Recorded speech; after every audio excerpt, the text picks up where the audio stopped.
Well, hello. Hello. Good morning, good afternoon, good night, wherever you are in this evening. universe. Yeah. Hello. Hello. We have a beautiful guest today, which is Courtney. Thanks for coming in. Thank you for having me. I appreciate you coming in. Appreciate you having me.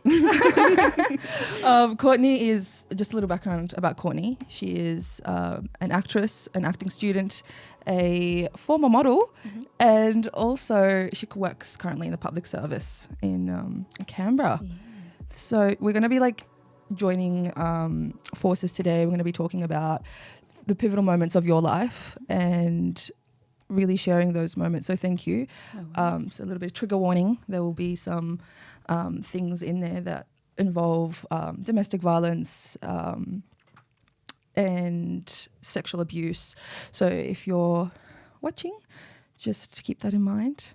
So with you, Courtney, how long have you been? You've always been based in Canberra, right? Yeah. So I was born here, and then in my early 20s, I went to Perth for almost 2 years. Oh, I lived in Perth too. Yeah. Whereabouts did you live there? I lived in Joondalup, so the sticks. Well, it's not really the sticks anymore because Perth is so It's spread. upgraded. Oh my God, it's so spread out.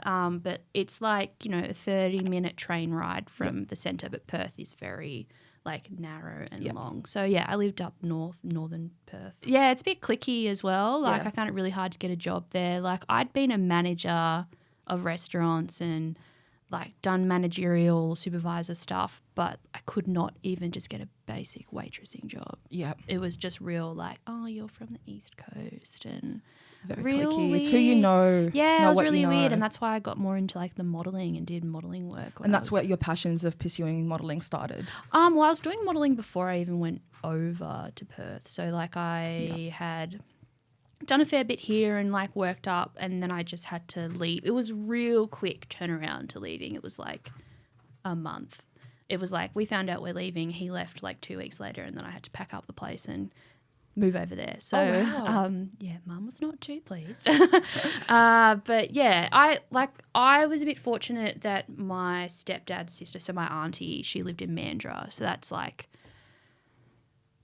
is that? An hour away from Perth. Yeah, it's I think further up. Bit south. It's south. It's an hour, I think. So it was I could catch the train from Joondalup straight down to Mandurah, which was You took good. one train. Yeah. So I could catch it all the way down. So I'd go see her, not super occasionally, but it was nice having her there at least as a buffer for family stuff. And that's when the modelling kind of kicked off. I think so. And then when I came back to Canberra, I did more again. But I've seen your work. I did Fashion Week in Melbourne before I had gone to Perth. Right. And then, so Fashion Week was the initial start of the journey? No, technically the first thing I ever did, I was, I want to say 16. Yep. And my mum hates this. She gets so shitty about it. I got asked to do hair modelling. And if you look at my hair, they just dyed it. They butcher it. They butchered it. They butcher it. Some hair modelling is stunning. And I've done hair modelling since and realised why. It depends who you get. Oh, yeah, but 100%. I've been, the lady, and you've got gorgeous hair. Oh, thank you. So they'd be my yes, mum- thick, I can do so much with it. Oh, yeah, they just decided to colour it everything but red. What did they do? Tell me. Oh, they put all these browns and blondes, and then they gave me this sweep fringe thing, and it had black underneath it, so the colour looked. Anyway, my mum was like, why would you do that? When I walked in the door, and she will never forgive me for it. And then it also kicked off a train of me colouring my hair, and particularly because I had red hair, and I was of the generation where Summer Heights High came out. So know, I remember watching that show and just being I'm not going to school tomorrow, Mum. And she's like, no one's going to watch this show. No one's going to call you a ranger. I'm like, I'm telling you now, Mum, I'm not going to school tomorrow. Kids are cruel. Kids are freaking assholes, man. Yeah. Yes. And they're coming more savage. Anyway, but yeah, I remember being no. And so I would colour my hair, and my hair grows super fast. And that's how your dark hair, that's how dark my hair, I used to colour it. And right. And I just looked to fit into it so you don't get the. Oh, yeah. I kept colouring it just to not be bullied, but then not to be different. Yeah, not to stand out, not to cause attention, because as well, if you look at like situations and like, you know, go to parties and stuff and 9 times out of 10 there's a fight. The one person they remember is the redhead chick, right? Even though I have nothing to do with it, they're like, Spotto, the redhead girl. Yeah. I remember her. Yeah. I'm like, I feel you with that. I was the only brown Middle Eastern with a hijab on for years. Gosh, so I you feel would you. just like draw the attention. It's like, I'm not even involved in this situation and people sometimes still remember and they're like, oh, you're that chick from that party. I'm like, I have no idea who you are. I could not. No. And they remember you, and it's so, you know, that you can easily just pick you out. Oh, 100%. And it's just the easiest thing to pick a fight on as well. Like the amount of times I would go to things and be like, oi, Ranger. And I'm like, oh no. Fuck, you're so clever. Anyway, so that show ruined my life. But before that, it was like Red Nut and all the things that come along with being a redhead. And yeah, so I got bullied horrendously. But yeah, I dyed my hair from that. And then I kind of didn't really do anything for a little bit. And then when I hit 18, I was like, oh, I actually kind of liked doing modelling. I just didn't. Yeah, so I think I turned 18 and I was like, talking to another hairdresser of mine and he was like, please go back to red hair. And my hair was like all the way down to my butt at the time. Yeah. And it was black though because I've been dyeing it. So we had to strip it twice and because my hair got stripped twice, it was like bob cut. Right. Which was fine. Whole new identity. A whole new walked in. People didn't even know who I was when I walked into work. They were like, who are you? I'm like, what? Anyway, so yeah. And then from there I did more modelling. I would go to Sydney heaps, like a lot, and then did fashion shows and like I did a lot of TFP stuff to like build my portfolio and work with like creatives, which is what a lot of people do. And I mean, for people out there listening, I think it's one of the greatest ways to build your portfolio. Then it gets to a point where you it's also knowing the difference experience. between what TFP is to what like doing commercial work. Promotional. Unpaid. Yeah, very different. Very different, no matter what your skill set is. And TFP stands for time for prints. Yes. Which is basically you're exchanging each other's time so the photographer will utilize you as a model and get photos out of that for their website. Makeup artists, hairstylists. Exactly, for the whole team. And then you build up your portfolio. Yeah. But then it's definitely a great way, but it does, I think people do abuse it. Oh, 100%. So it's good to sort of, if you're a model out there, to just learn to like, 100%. I wish people told me those things at first. Oh, me. I feel like when I started, there was social media, but there wasn't that kind of sense of community that we have now. Like we don't have the people that we have now. It's grown, it's changed, it's evolved. I'm so grateful and appreciative of where it is now. Oh, 100%. I'm also very lucky that early on in my career that I got to work with some really good people in the industry that were like straight up, do not do this. Yep. Like someone like Robert Copper, I got to work with him quite early in my career. Shout out to Robert. We love Robert. He was just like, he's so good and he's so talented, but he won't bullshit with you either. No. Like he will be like, no, dude, like that's not okay. Like you shouldn't do that. Yep. And they should be charging you. And he was just great. And then from him, I met other people and like, you know, I got pretty lucky, and that's not always the case for everyone that they get to work with, you know, those kind of people straight up. But yeah, like so that was what set the tone for... I think so, yeah, like working with him, but there was a couple of other people that I got to work with early on as well. And then, you know, even working with those people, I still worked with people that I thought were not dodgy that ended up being dodgy and like, you know what I mean, like taking me for a ride. I've got so many stories about them. Oh my Lord, we could sit here all day. I have a list. Oh, I do too. Actually, I shout out to Lila Gow, by the way. I love Lila. Lila's doing brows. She did my brows and eyelashes yesterday. She's like studying it through Alchemy Beauty. Oh, so, yep. I did not know that she transitioned from makeup to... Yeah, she's doing that. And obviously it's Lila. She's a perfectionist. Exactly, 100%. She's a perfectionist. I was like, I will 100% be a test model just to do it. She's great. Oh, I almost cried. I was like, they look so pretty. And yeah, no, it's just insane the way it is. And just what people accept as the normal is 1000% not normal. Absolutely. Just like body standards. Oh, yeah. Editing stuff and thinking that's real. Like, I mean, I started modeling in size 6. Same. I was a size 6. Now I just eat. I'm happy with how I am. Yeah. I'm healthy. for years though, I was struggling. And when people would go in to look at my modeling photos when I was a lot slimmer or thicker, it doesn't matter. Each body, it's Different. but it's about your health. Oh, 100%. And people would always compliment me like, "Oh my God, Macy looks so amazing." But they did not know I was going through an abusive relationship. I lost all the weight. I wasn't eating properly. I was comparing myself. I wanted to make sure I was as thin as possible. Yeah. Well, and like you looked out, I'm not tall, but I'm not short. And I'm, so what, like 173, so it was like 5'8". I was like 46 kilos at this weight. yeah, wow. Modeling over in Perth in particular. Yeah. Like I was a size 6. For the mass and the height you've got there, that's tiny. Yeah.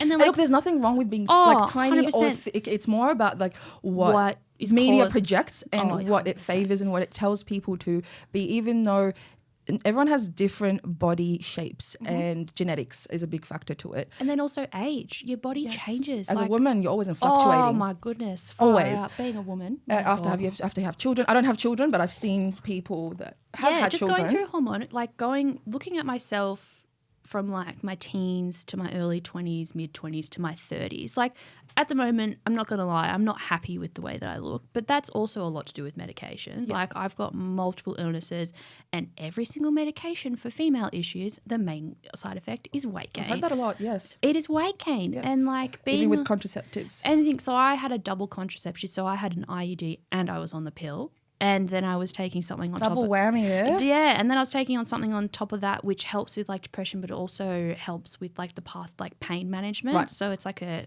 medicate, and the main side effects, all of those, weight gain. And so like I'd be happy in the 60s, but I'm not in the 60s, and I'm not happy. So like it's been hard, and like I feel that the way. Do you feel society has impacts that, or is that 100%. yourself? It's a bit of both. Yep. Like I think it's also really hard coming from like what we've done work wise, and then you look back and I'm just like, fuck, that's shit. Like and you that look is at so that painful. And you're just like, why would anyone, think that is okay? I'm sorry, that was. No, you're fine. I didn't even notice it. I was like, is it orange? So yeah, they don't realize how the impact it has, especially. No, they really don't. And even when you're in it, you don't realize the impact it has on you until you take a moment to realize, oh, okay, my whole neural pathways and my whole brain chemistry has just completely changed of how I perceive myself. 100%. And then like the words that you hear, especially in that industry, like my mum cut sick at this. So I went to a casting. My mum's like, what's mama's name? What do we call her? Susie. Mama? Susie. Shout out to Susie. Sorry about with bringing up all the. No, she's gonna love it. the best human I've ever, like honestly, the best human you will ever meet. I bless her. I love her more than anything. We need to meet her. You would love my mum. My mum adopts everyone. My mum adopts people, and therefore I don't have a mum, so adopt me. Oh, she will. Dude, we have family Christmas, I mean, right? I'm technically adopted, so. That's fun. Well, we can take you in as an extra. So we like literally have this thing, like we have Christmas every year, every second year, sorry. So it's a Martin Christmas this year. And we have it at my uncle's vineyard, and we like we call them like strays, and we bring in random people that don't have anywhere to go, that don't have family, and it's just like friends or people from work or like stuff like that. We've just had random people show up like most years, and it's like, you are now our family. Now you come and you eat our food, and you come and enjoy the water fight that we have to have, and then drink the wine that we drink. And you know what? They really appreciate that. It's very nice to bring people in together. It's just the way my family was raised, though. That's like gorgeous. My nana did family daycare for, God, I'm probably off on the years, but like I reckon it's about 20 years. And I was pretty much raised by her because my dad wasn't on the scene. So like we spent all the time there, and yeah, man, it was just people coming in and out. Everyone's coming in and out, and like random families. And like my nana lived, they moved around a little bit. I think it's Sydney and Armidale, and she had like a friend from Armidale that she was still friends with until she died, kind of thing. So, we just take people in, and that's just the way I've been raised by like my mum's family. So yeah. And you mentioned that your biological dad wasn't involved in your early childhood. So he was. It's complicated. So yeah, so my mum and dad split when I was probably like 3. They weren't married or anything. And then they had me, and my family's very big. How many? So technically, when you look at it, it sounds really insane, but I'm one of 10. No, that's fine. Yeah. I mean, I've come from a family, like my mum, like there's 7 of them. Yeah, my mum's one of 7. Yeah. And my dad, I think, is, what is it? I should know the he's one of 4. So I grew up with all like adults, 7. Yeah. So I feel like from the Middle East, if you said that, it's very normal. It's very normal. It's the culture of that. It's to when have you as look many at people children. over here, they're like weird. But yeah, so For Australia, that would it's be a blended family. It's Yeah. blended, but like, you know, I have half siblings, and I never refer to them as my half siblings. It's I have step siblings. siblings, and I don't refer to them as my step siblings. We're all just family. We're just family. Love that. And so yeah, so like they split, and that was not good because my dad. It's coming up. No, it's fine. Look, my sibling in particular, one of my sisters, is probably going to watch this and be like, "Go off, Queen." But Please. do it for the family. He's just a piece of shit. And it's okay to say that about your Oh, parents. If 100%. they've done things, like it is okay. 100%. Express yourself. And anyone tells you otherwise, Oh, they yeah. haven't lived your experience. No, So they haven't. So like shut it. he anyway, so they Yep. separated. Good, glad that my parents weren't together. And so then there was like court battles and stuff. And so my mum had primary custody. He got married not long after they split, and then he had 5 kids with my stepmom. And now they're separated, and she moved back to Canberra, which is great. Yep. And has had 5 kids with her. Right. And then they separated when I was probably like 18 or 19, and then she had to leave quite suddenly, like had to leave a really bad situation with the kids, like pack up and leave Yep. in like hours and then fly down, and they've all moved here and they all live here now. And you're still in contact with them. Yeah, I am. With some of them, yeah. I definitely talk to one of my sisters more often than others. Like I've got one sister who's she's 19 now, so she's 19, living a 19 life. She's really cool though. And then I've got like That's the pop-off queen? No, that's not the pop-off queen. The other one, the other one. I think my sister. I'm not going to say names just because I don't know how comfortable they'll be, but they know who they are. And then like I have a younger brother who is 15. He's turning 16 this year. So. Wait, is it? Yeah, he's turning 16 because I'm 15 years older than him. Yep, Oh, numbers. Oh, man, it freaking gets to my head. I think I really piss my siblings off sometimes because I really struggle with some of their birthdays because it's like. Oh, you didn't tell me. You're the eldest? I'm the eldest of my dad's 7. Right. And then my mum had a kid, another sister, and she's technically a half sibling, but I didn't even know she was my half sibling until my dad decided to use that as leverage to be a dick. But then so then she she's like married, got kids, and then I've got 2, like my mum and my stepdad. They're not even together anymore, but like I still have 2 sisters with him, and like we haven't really talked too much. And But how do you find that having a big family like that? How, or has it also? I don't. People ask me, they're like, "What's it like?" I'm like, I don't know any different. I don't know what it's like to not have to share a room with a sibling majority of my life. And like, I think I had my room by myself for maybe a year, and then the eldest stepsister had to move back in due to circumstances. So like, she was in her 20s, and I'm like 18, sharing a room with her. Like, you know, it was just what you had to do. I don't really know any different. Do you feel like has it shaped how you look at trust and love in a 100%. specific way now that you've had those experiences? Yeah, like I think it's just a different kind of love, I feel. Like especially when you have so many different, like such a spectrum of like ages as well. Your relationships are so different with course, yeah. So like the sibling that's closest to me in age is 18 months young, not even 18 months younger than me. Like I think it's 16 months younger. We close in You're age. pretty much twins. We're pretty much twins. We were like, we went all through school together pretty much, and yeah, so he and I are very close in age, very different people, but also share pretty much everything. It's always been us two in certain things, like it feels like me and him sometimes. So the dynamics, you're all quite close, or But you said quite different. We're all, look, I'm close with some of my siblings. There are siblings that I don't talk to. There's so many. Yeah, it's personal choice. Look, We love honesty. We're just different people, I think, is the easiest way to put it. And I feel You don't pick your family. No, you don't. And you don't have to stick with your family Not either. at all. And that doesn't mean that if anything happened to them, I would 100% be there, and they know that. But yeah, like we grew up in a lot of us grew up in three different households when you look at it. So we all come from very different mums and very different backgrounds. And just sometimes like the way my mum's family is if like, man, if I was to call someone, say my nana when she was alive, I call my nana, right, and be like, hey nana, this happened. My God, would that go through to every single human in the family within like an hour? Like she is like just this straight away. Everyone knows. It's like Canberra. Yeah, and if something bad happens, something good happens, everyone knows, and that's like just the way I was raised. But like that's not the way that my other siblings were raised. And so like when things for me and it's like something's taking me a really long time to understand when things happen to them. They're not always going to want to not going to want to tell me, but they're not going to be like, oh, I got to call Courtney and tell her what's happened. Yep. And I think that's been hard for me sometimes because I'm needy, and like we've grown differently. Like, but you know, my like sister that I do speak to, like she's freaking awesome, man. Like she's so intelligent, and she's got a kid. Like she's killing it. She's in her last year of uni.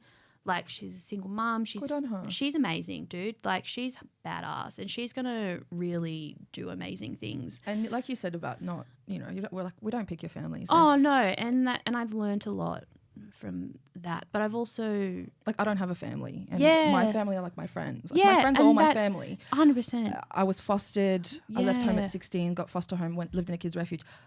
I don't pick. I mean, I'm kind of lucky now in a way, in a sense of you get to choose who I get your to choose people who are. Yeah, exactly. And your energy goes into. Who I invest my time and energy into that person who, and that goes out to anybody. And I think people 100%. need to, where they say, blood thicker than, I don't know what they're saying. Blood is thicker than water. I feel like it's a bullshit saying. It just makes no sense. It doesn't, because it's also reinforcing that no matter what happens to you, who does it to you, just take it. And I feel like that's very crap. toxic. Oh, 100%. And that's not something I even learned until my brother died. Like I go on and off, and this is the longest period I haven't spoken to my biological dad for. I think it's been maybe 3 years almost. Oh, we had a massive blow up on my brother's birthday. I'm the one that passed away, and I haven't spoken to him. And you have 3 years. I think it's 3 years, maybe 2 and a bit, maybe 3. Yep. I'm trying to think if it was 3 years this year or it was 2 years this year. Anyway, it's been a while. But how do you feel about that? Fine. I've made peace with it. Thank you. I feel actually good. Look, my other siblings talk to him, and that's totally fine. And he does send me messages occasionally. But I think I've just been burnt too many times by him, and he's a rinse your boundaries. And like I see a psychologist, which is like been real important to me to making boundaries with people, and like, you know, my dad just has like this rinse and repeat kind of. He'll act really nice, and the thing is, everyone meets him and they're like, "This dude's so lovely." Yeah, of course he's charming because that's the way he wants you to think. But then he gets into this like. And it could be that's how they get people. That's how they get people every time. People assume it's going to be someone who's going to be like angry, and they're going to show that they've put on a mask. 100% to other people. But he's not like that to us. Yeah. Like he'll put on a mask and be like, "Oh, I'm so sorry, and I want us to be a family. I don't want us to fight anymore." And then it'll be like the tiniest thing, and then it'll blow up, and then it'll be everyone else's problem but his own. And then he'll go off and like be a prick about it. Like, you know, I can remember when I was working with I used to work with my mum at what was called Olam's Hotel. It's now called the Mercure. But I worked there for like 5 years, right? And I worked with my mum, and I can remember my dad went like missing. Right. And he tried to kill himself, and then he was threatening to kill himself, messaging me, threatening to kill himself and blaming me for everything. Unbelievable. Yeah, and then he went and slit his wrist in a hospital car park. Like, and to put that on your child. Yeah, and like I was 17, but I remember him telling me as well when I was 12, like after my mum and him split, that he tried to kill himself, and that it was all my mum's fault, and then all these things, and just always using that as like a threat as well. And I just it's like always poor me, victimizing himself. Look, I will give it to him and my aunties and my gran as well. Like I've spoken to dad. His dad was literally demon spawn. Like he was the worst human you could possibly think of. Like, and that's the thing. Like I remember speaking to a psychologist about it, and even my stepmom, she told me this thing, and it's always stuck with me that, you know, men sometimes always think they're a better father if they're just better than their own father. Absolutely. So like if their father was punching them black and blue, he wasn't punching me black and blue, but he was that mad, but I would smack the shit out. Like I would smack you.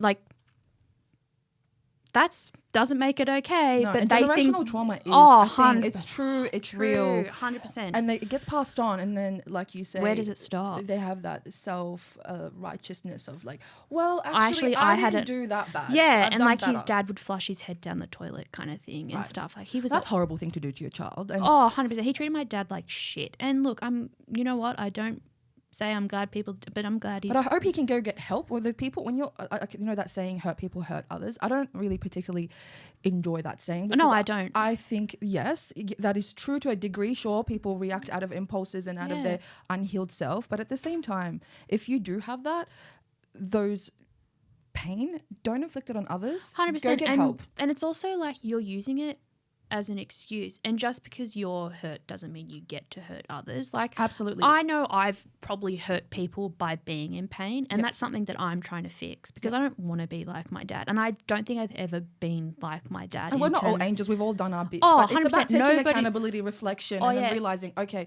and I shouldn't have to I shouldn't have to be the parent in the relationship, and I shouldn't have to ask my dad to go and get therapy. I shouldn't have to ask it, and you know, like.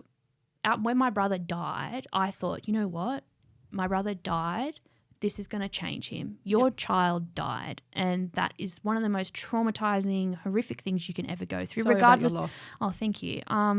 Yeah, like it was just, you know, like it was a really confronting thing because he wasn't unwell. He just went to bed and didn't wake up. And that's full on when he's 16. Yeah. And so, like, for us, I remember just being like, please just be better. Be better. And it was actually a really healing kind of time around then. He was still doing little dad comments and I was like, oh, you know, he is grieving. Like he's not being an outright. You have that hope for him. You're trying you're just trying to find that little light. It's grieving. It's not grieving the relationship we had. It's grieving the relationship we could have had. Yep. Especially because like my mum has 5 brothers, right? Right. And they are so different, but they are so loving, right? And I have never, I guess, felt like sometimes I get sad. I'm like, I feel like I never had a dad. But then when I look at my 5 uncles, they were so present in my life, and they're still continuing to be very present in my life. I'm so happy for you. I'm glad they you are have literally that. the most non-toxic green flag waving men you will meet. Look, they're not. No one's perfect, and there's things that they could probably do better. Everyone can do better. There's always improvements. But my God, they are the best men, and we're like, I love you, family. We're like, we'll hug you, say I love you. That's like they all do it, and like. The boys, the sons with their dads, they like, you know, one of my cousins, I can remember seeing it, and he was like 20 at the time, and he's like standing and like hugging his dad and just like leaning off him. And I'm like looking around going, fuck, I have a good family.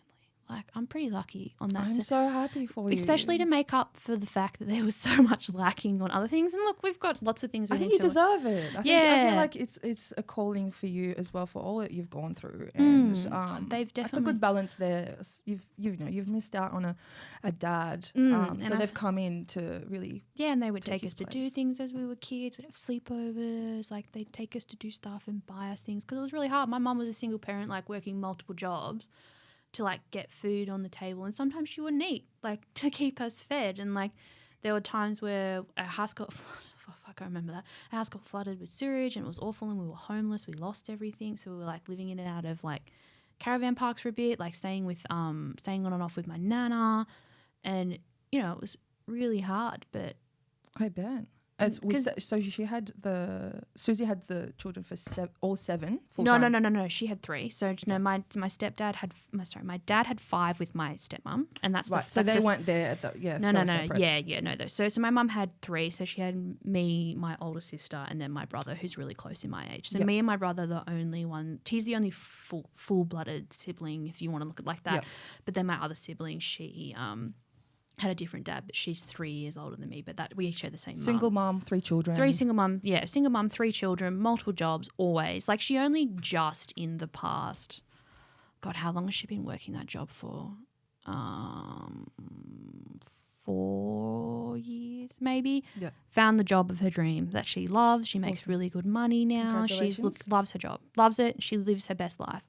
And she is just the best. She's a bus driver, and she just froths it. Like, she was in the newspaper during COVID time. She had the bunny on the front window, like to keep, because kids, like when they see bus, they're like, bus, and they're like, hi. And my mum's like, Oh, I love that. yeah, and she would literally go and buy like umbrellas, go to the hot dollar shop when it's like she knows it's going to rain really bad, and get like a bag full of like cheap $1 umbrellas and hand them out to people that didn't have umbrellas.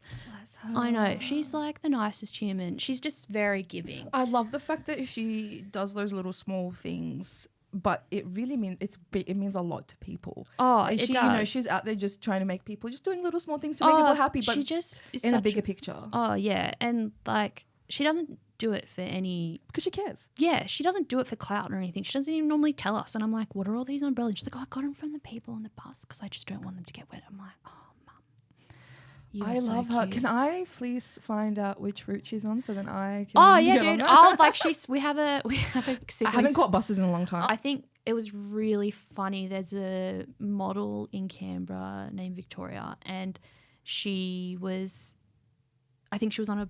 on a bus, and she'd never met my mum, right? Never met her, but she heard her and was like, came up to her after, and she goes, "Are you Courtney's mum?" So she knew from her voice? Yeah. And we kind of look similar, and like, yeah, I'll show you a photo after of her on the. Yep. My God, she's the cutest. I wonder how long has she been doing it for the past 4 years now? 4-ish. I think it's 4.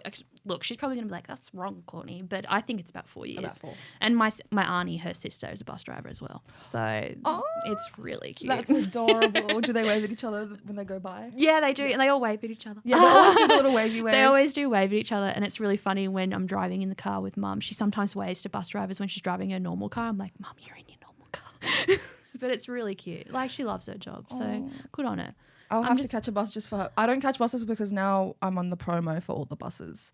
Oh, yeah. So I try Actually, I think my mum has driven a bus with your face on it before, and I'm like, everywhere. That's Maze. Yeah, I'm a fringe, so people don't notice me as much. But now, and I used to wear that jacket, so I avoid Buses. public transportation as much as possible. But if it needs be, I'll get onto it.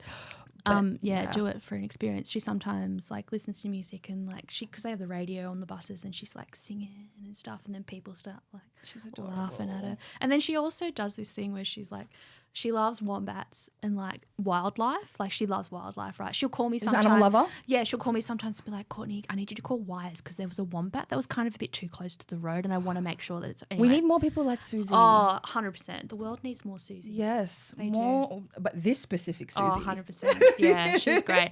And sometimes she'll be like, oh, look, an echidna. And then people on the bus will be like, where? She's like a tourist guide She is. and a bus driver. Oh, 100%. And emotional support. Oh, yeah, she's a good And she gives you a laugh. Entertainment. Oh, she needs a pay rise. She needs a lot of. She just needs to be able to do whatever she wants to do and enjoy. She's a nana. Like, she loves being a nana, and yeah, she's the best. She's very much reminds me of my nana. So she's so much like Nan. You know what We've been talking about very heavy things about your dad, and I think you have been very blessed with the other side. Yes. And I see that how much you appreciate that, I do. and how it's actually shaped you. Oh, 100%. You've gone through some very traumatic and heavy things. Yes. And look at you, you're still thriving. You can still see the love. I feel like I'm surviving. I think we all are. Yeah. We're all just prancing on a satin thread. Oh, you know? 100%. Just 1 minute from sane to insane. And like, sometimes it's just like, I know it sounds really lame, but sometimes you just have to like almost trick yourself. Yes. When things are really low. Because like I've spoken out with you, and I'm not sure when you wanted to bring up, but like the suicide stuff, like. Whenever you wanted to bring that up. Yeah, go for it. Cool. So just for people who know, I have complex PTSD from the trauma. Yeah. And I have major depressive disorder. So I have. Thank you for sharing that. Thank you. It takes a lot for someone to come I'm a platform to share big that. Advocate for breaking the stigma, because and this is what Mind Maze is all about. It's exactly. just to go in and deep dive into these conversations. So please feel free to give us your insights on that. So I've lost family and friends to suicide. Yes. And it's hard, but I've also been on the other side, and I have tried to kill myself 3 times now. Yeah. And so I've been mentally Glad we have you here. Thank you. It's hard, and it's hard to get away from that mindset. Yeah. And I'm not trying to say that I'm suicidal or anything right now, but there are definitely times where I'm like, fuck, I don't want to wake up anymore. Like, I can't do it. it's just so. And you never know when it comes. Oh no, and You'll like have I like can a be high totally and a fine. great tweak, but then it could just all. And that's the thing about trauma. Like, look, you can definitely. I'm not saying we can never get over the traumatic event. Or you can never be able to manage that. That's not a thing. Of course, I believe in through therapy and having self-actualization, awareness. You can do that, but it does take a whole. Yeah, it's a process. Oh, it's huge, and then like. But it can be done. Oh, 100%. And identifying the fact that a lot of people don't realize they've been through trauma. So I was raped, and I didn't know it was rape until much later, until I had a sit down with, I think I was talking to Simone about it a while ago. And I just remember kind of like explaining to her what happened, and she was like, Courtney, that's rape. Like, that's not consensual. Yep. And then kind of looking back and being like, fuck, I didn't realize how many times it had happened. Yep. And with how many different people it had happened, and, you know, feeling kind of like shitty at myself, because like I felt that I was like, I feel like anyone who knows me knows I'm a pretty feminist kind of gal, and that's not a bad thing. I'm a very High five. Oh. I was like, this table's way too big. But I think with feminism, just to it's not a dirty word. No. And it's a lot of people just what I want to include everyone with feminism, and feminism is about equality for both sexes. It's 100%. Not just to go, I hate men. This is not the case. I don't hate men. I love men and I love women. It's just about equality for both, and it's equity over equality, and seeing what everyone needs, and it's not, and it's fighting for what's right and and it started off great, and now it has changed a bit, but there's just like, we're here for it. And the people like to hold on to the very loud but very small community of supposed feminists. I'm like, but they're not actually being feminist, and you like to brand us all with the same brush, and you go on about you're not all men thing, you don't like being branded with the same brush as the abusers. Well, we don't like being branded as like these men hating people. We're not men hating people. We just like, that's like very counterproductive to the work 100%. We're trying to do. I would like to just be able to walk somewhere and not have to be like sharing my location with people.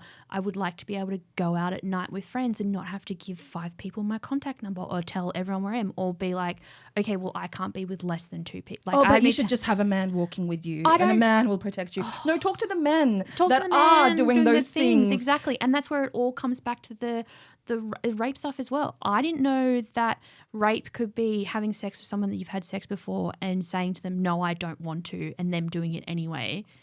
Like, that wasn't explained as rape to me. Rape was, oh, you're going to get pulled down an alleyway, and you're going to be a stranger, or you're going to be taken like in random, you know. Very extreme. You're going to have your drink spiked. Like, yes, I've had my drinks. Cases, you know what I mean? That's not what it is. It comes in different levels and different ways, and people 100%. Are very sneaky about it as well. Yep. There's people who will come out and blatantly, you know, there's the extreme cases and it's horrible, and there's the cases where people will step over your boundary or take advantage of you when they notice that you're in a vulnerable situation. 100%. So they're like, oh, okay. Or you're in a relationship. Like, you're in a relationship with them, and then you're like this saying, no, this is really painful. Especially, I'm touching base on that relationship. Yeah. That's a big one, especially because you grow that bond, you have that relationship with them, you have that safety net with them, you've grown that. So then over time, you're just like, okay, I love them, I care for them. So when they touch me this way or that way, but it hasn't been taught, actually, even your partner, let's say you have a bad day, or just not even a bad day, just a day where you just don't want to be touched. Yeah. And you said no. But your partner keeps, you know, insinuating, anyway. Oh, come on, babe, you look so good today, though. You know what that travels back to as well is that I've realised now, being an auntie and seeing it with kids, like my sisters-in-law and they're all really good with this kind of stuff. But like, you know, when you say to kids, oh, just give them a hug, or they want a hug. Ask. If my niece or nephew is like, I don't want a hug, I'm like, that's okay. And like, that's a thing that you have to like start drilling into them early, and that's fucked. Like, that you should have to even have those conversations because you have, but like, it's also, you need to prepare them and learn what. And that's how they learn. That's how they learn. And they need to learn through patterns. And 100%. And you need to respect boundaries. Exactly. And like, and if a kid says no, they said no, and don't move along. And like, who wants to have an argument with a freaking 2-year-old or 3-year-old to have a hug? Like, if they don't want to hug you, don't want to hug you. I've seen a lot of, you know, growing up as a Middle Eastern, like aunties would just come in and grab you, kiss you and stuff. And I'm like, why are you kissing? Please don't grab me like that. But yeah, and it's just so full on. And then from the like before all the abusive relationship and stuff and the rape and whatever, I didn't quite see it all the same. But Yep. now being out, doing more educating and learning, and like, you know, I'm working through victims of crime, which are fantastic as well for anyone listening who has been a victim of a crime, especially people with sexual assault. They have like a victims of crime commissioner in each state, and by metro they have to give you 10 psych sessions. They can Yes. give you 10 psych sessions. They're really great with it, and they 100%, straight and away, even if you're in a DV domestic, They will help you. They'll help. They'll, even if the police is involved, they'll Help. straight away, the police will get them to call you, and they're very quick to They're respond. so good. Yep. They were life-changing for me because I wouldn't have been able to go see the psych that I've seen and done all I've done.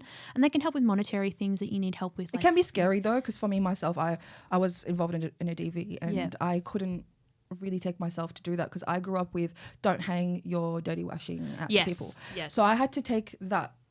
I had to really calibrate my brain, my neural pathways, and be like, no, that's not it.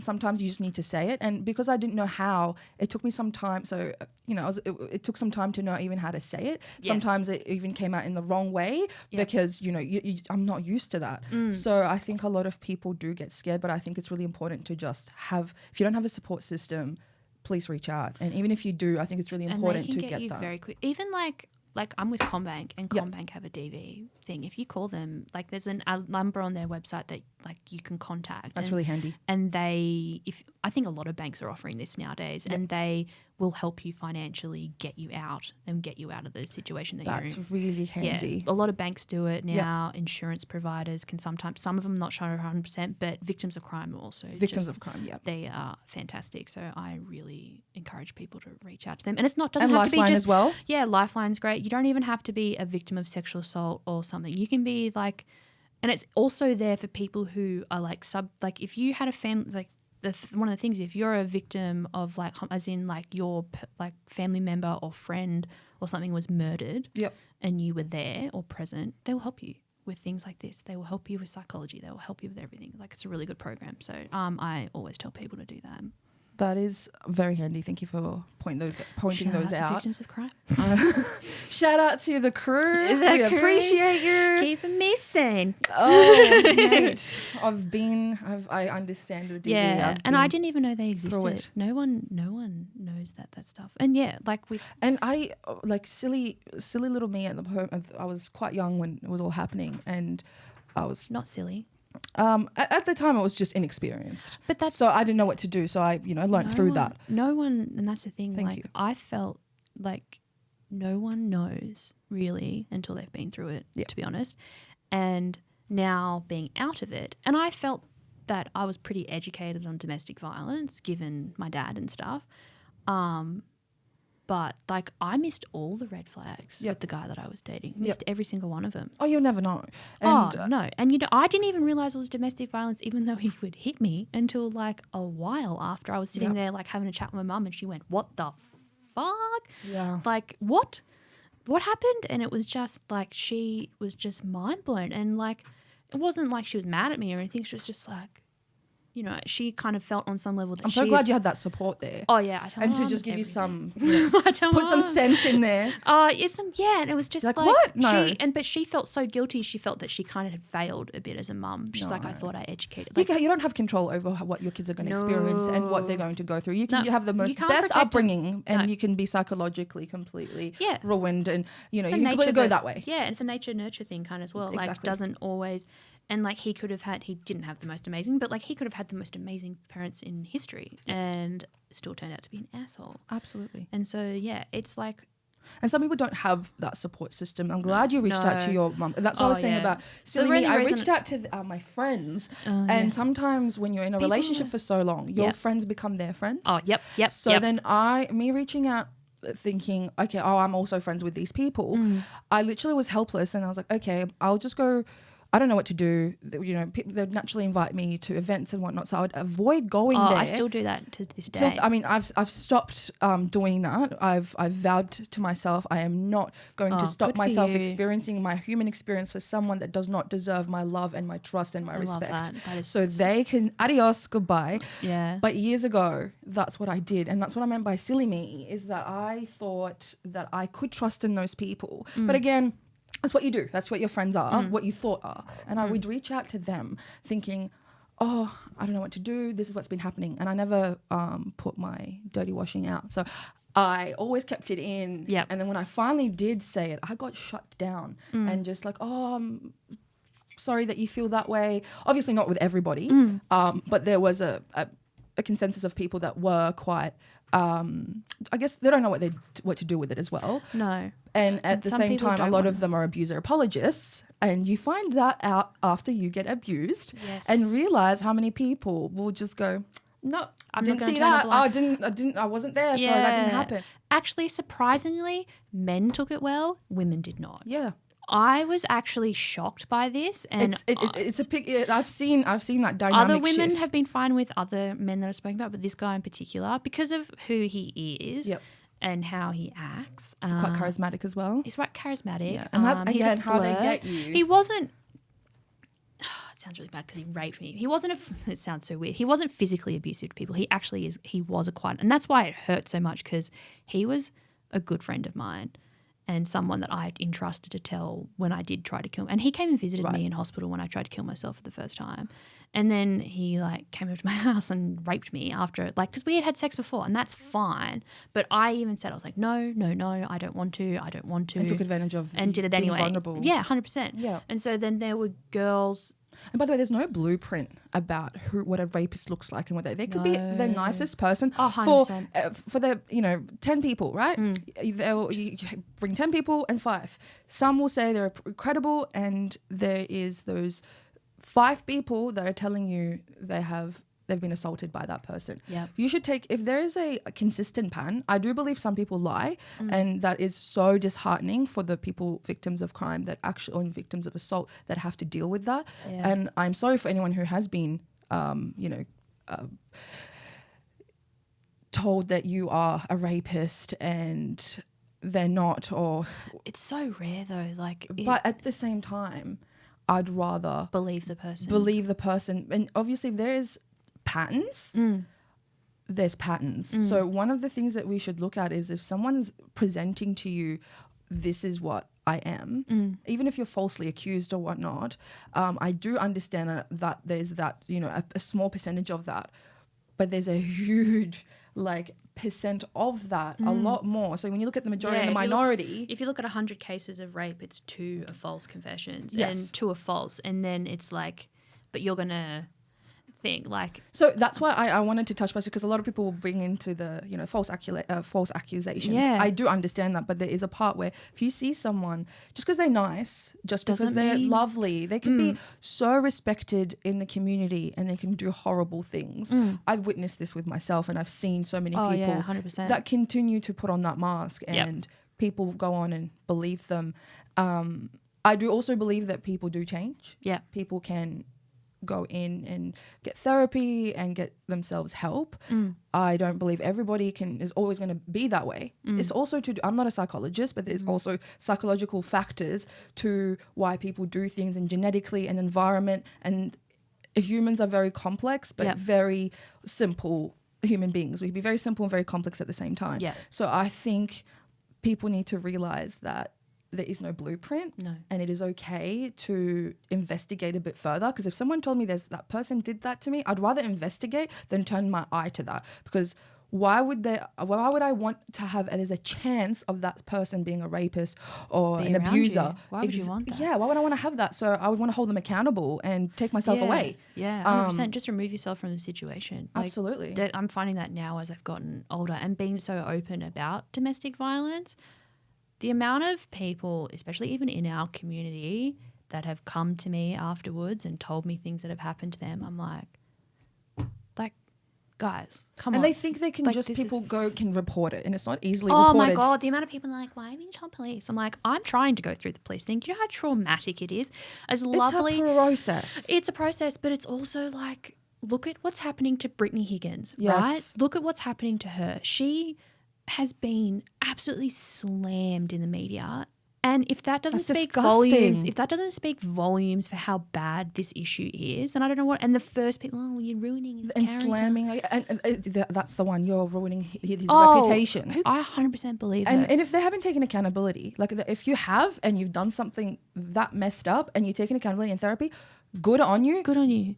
Glad. Thank fuck that you're not going out there to wreck more people. But Congratulations. You've still ruined someone's, and that's the thing. Like, some men don't even realize that they've done it. To be frank, and they don't. And then it took them one thing to totally ruin someone's life, and that can be just one experience, and they will never be the same again. There's a whole, like, I'm going through a chronic pain specialist team, and I've talked to pain psychologists, and because I've got endometriosis, which is like really, for people who don't, you need to look it up, but it's a severe issue of like tissue lining coming from the endometrium and growing outside your uterus, and it's everywhere. And I've got it's a superhuman freaking tissue that just continues growing. And I've got stage 4, which means it's growing over all my internal organs. It's everywhere, right? And so that's pain. But when you think about, like, when they were explaining to me that my pain probably feels a lot worse because I was raped, and they were explaining that the pain associated with the rape, because they're painful. Yeah, because you store you store in your body, 100%. and so then, like, when things happen, like, I freak out getting exams. Like, no one likes getting an internal exam, right? But like, I like sobbing, like, can't do any kind of internal exams without totally like freaking out. And it's taken me however many years of seeing my gyno to kind of relax a little bit and know that he's a safe human kind of thing, and he's great. But it's like, that's the impact it can have on people. Like, that's totally changed my biology. But yeah, so it's definitely changed my life. Now, Courtney, with your reproductive views, and you know, you've also mentioned you have endo, and I've also know that you had an early termination. Yeah. So if you can give us about your views on that. Yeah. So I was 18, turning 19, and it was like my first relationship. And look, to be fair, it was the right choice, but at the time I was very pressured into having a termination by him. Yep. And he said, you know, if you don't have this termination, I'm not going to be with you. And, you know, when you're young and in that relationship and you think you're with the one, you're like, oh my God, I can't do it. And so it was very much pressured onto me. But like, I had a conversation with my mum, and it's something that stuck with me. And I'm always been pro-choice. I'm always pro-choice. It's your body. It's your right. Pro-choice. Yeah. Like, I don't understand how you can be anything but, you know, here we are. Each to their own. Whatever. I'm going to drink my tea when I'm finished. My mum said to me one time, you know, sometimes the best decision as a parent is to not be a parent. Yep. And that can go for lots of different reasons. And it's the most sensible thing, you know. And I was 18. And when I think about it, I'd have a 12-year-old.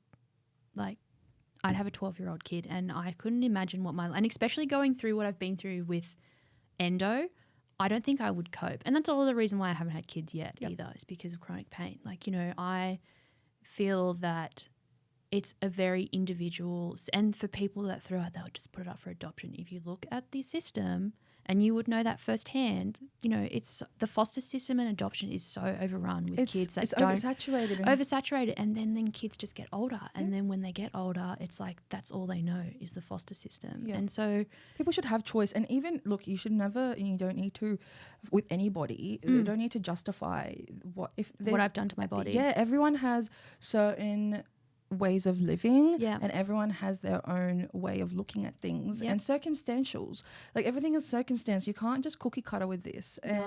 And for a group of men, you know, with America, a group of men to decide that for people 100%. with the pro-choice, and now they've, you know, taken that away from people. We're lucky to be in Canberra now, because we're actually now they pay for it. Yes, they do. Paid. Oh my gosh, I wish that was back, because it was like $500-$600, and I can remember going to the clinic, and this was before the rules were enforced about where you could protest, because there was a little Bible bashers sitting out the front of there being like, save your baby, and like I had been there with friends to help them through terminations and whatever, but it's just, I don't understand how you could want to put someone through that, because when you look at pregnancy as well, and of course most of the time it's men, you don't actually know what it's doing to your body. Like it's full on. And they talk, and those people that are protesting, and they think, oh, I'm out there trying to save a a life. But yet you're like screaming, shouting at a life in front of you. Yeah, 100%. And then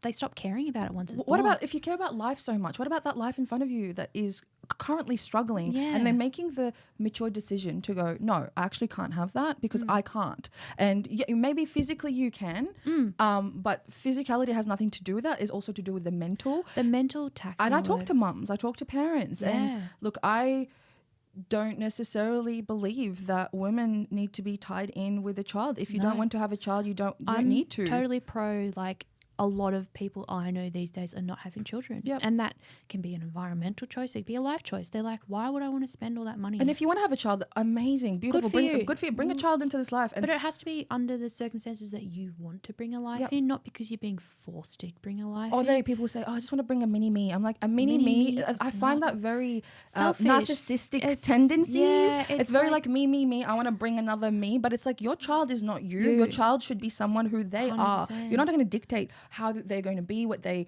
look, or maybe genetics, but like you're not going to dictate anything of their life. But unless you want to and want to can be so controlling, and really you're just bringing someone for your own needs and your own selfishness to be like, look at my child that I made and created and can control. And I just don't get it. Like, I've never understood it. I've been like pro-choice, and I remember opening up about having an abortion, and I had people inboxing me that I thought were like people that I'd known a lot of my life. Oh, it shows you their true colours of people. And they're like, you're a murderer. Oh, you murdered that baby. I was like, you're disgusting. Get out of my inbox. You have a penis and you don't get a say. And like, I don't feel like I'm pretty strong on the fact that like go drink water. Go stay hydrated than worrying about my problems. Yeah, I feel like men can have an opinion. They can have an opinion if it's their child. But that's what I mean. You don't know, like, get out of my DMs. You don't know me. You don't know my life. 100%. How could you? How dare you even do that? But I get people do that. I mean, 100% all the time, and I just don't get it, really, to be honest. So yeah, I feel really it comes from there's a lot of notion. It comes from cultural and religious 100%, and that's like, you know, I'm not going to sugarcoat it, but that's just how it is. People have that stigma from that, and it is being pushed from 1,000 years ago, 1,500 years ago, over 2,000 years ago, when all these, you know, certain religions have come to light. It doesn't mean it's a reflection of what society is now. You know, a goddamn, you know, you're not going to go now and get a typewriter in an office and start typewriting. It'll be just very inefficient. No, and we need to change with the time. You need to evolve, and you know, you can't just you can be inspired by the past. 100%. And then take things that could be, you know, you can implement in now. But even iPhones, for God's sakes, like, you need to update that things. You can't be using phones from even 10 years ago. I will get my Motorola Razr phone out. I tell you now. But instructions back then, even from like 10 years ago, not going to be applicable to now. So and like the world is changing, and I feel like we need to adapt just as humans and just be more accepting. Yeah. Just because, you know, when you look at it, however, it wasn't even that long ago that, you know, people of colour were not allowed to vote. Even in Australia, like, Indigenous people were not allowed to vote in, like, I think it was the 70s. Correct me if I'm wrong, I'm not 100% sure, but I'm pretty sure it was the 70s. And that's not that long ago. That is not that long ago. So when you look as a whole, the world is changing. People are changing. People are being able to use their voice to be themselves. And we need to kind of just be kind. Like, I just feel and if your God is telling you to do that, like, for God's sake, like, please, like, maybe have a think about, like, okay, if that's what your God wants, maybe, like, that's what you want, sure. Don't project your own reasonings or your own beliefs on other people. Religion is, I'm not a religious person at all. I kind of was when I was younger because my nana was, but I find it really hard and really full on when people like shove their religion in your face. And I'm sure a lot of people do. Yeah. Because like, and especially when you leave it. So I was a Muslim. Yeah. And I'm an ex-Muslim. Shout out. I'm sure they'll they just don't like that I've just left a religion. It's like, and I talk about it, but I'm like, that's my experience. That is your It doesn't experience. Take away from you. No. You can stay in a religion. Nobody's going to take that away from you. And why me, like me as a human being, this little girl out there, this woman, just saying her experience is going to feel like you're threatened by that. But that's the thing. If you feel threatened by one person, then your connection to your faith is pretty fragile, right? Yeah. Like, so I just feel that, you know, you can sit in your box and your world and do what you do. And it like, if you want to be religious, be religious. That is totally fine. I find from learning about, like, still on the, like, very on the cusp of learning about other religions, but like there is a lot of beauty in what the deep roots of some religions mean. Like, you know, it's about community. But it's common sense in my view. I'm like, it's 100%. absolute common sense of humans that we need. And I get it. Some things, it helped some. 100%. If that's fine, works for you, it's not going to work for everyone. No. And I don't. And that is okay. It's okay. Like, if you believe in that, no one's going to take that away from you. No. But don't then, just because someone's not going to be like, you're going to hell, you're a sinner. Oh, you're going to, like, I'm I like, get it. But like, no one, that's your view. Yeah. But if that's what you're wanting to project to the world and that's the mark you want to leave on the world, you should really have a think about what your teachings are. Exactly. And maybe looking within yourself. But that's 9 times out of 10, that's not even what their religion is preaching. You know what I mean? So like, you got to I agree. just, think about the world. Like, everyone's made up from different backgrounds, different things, and you just got to be respectful and just do you. Like, I saw this thing as like, religion is like a penis. We all know it exists. Doesn't mean you have to show everybody. Yeah. You don't have to shove it into shove everyone it in everyone's face. No one needs to see it. Consent is key. Consent is key. Like, if I want shout to be out to religious, consent. if I want to be religious, I know where I can go. Exactly. Yeah. I'm so happy for you. Thank you. And I think you've done amazing. Thanks. You've done incredible. I'm trying. I feel like I need to do more, but I think we all are. We're all on that journey. Everyone's hard on themselves. Yes, you did. Give me your hand. Oh, sorry. You've done amazing. Oh, thank you. You've done absolutely freaking amazing. I'm so proud of you. Thank you. I just can't even, I'm lost for words of how much, like, what you've gone through and how far you've come. So I'm so grateful for you to come onto this podcast on Mind Maze and share your experiences. And also I got to also share a bit about myself with you. Thank you for sharing and feeling safe to share. That's absolutely. I'm really proud of you. I love seeing what you do. Like, every time I'm like, Maze is badass. I fucking love Maze. I love you. Thank you. I really appreciate that. And that's, thank you. And I think we're all doing our best. Yes, everyone's trying. Yes. Everyone just needs to be a bit kinder to each other and realize everyone's journey is different. I agree. And so thank you so much for coming in. Anytime. For all of our listeners, please, for all of the resources we've given you, please go and reach out to those people. I think it's really important to reach out for help if needed. And I can't wait to share more stories with everyone. I can't wait to listen. And invite more guests on and tune in for our next episode. Thank you so much, Courtney. Thanks for having me, I appreciate guys. you. And thanks so much for everyone for listening. Au revoir.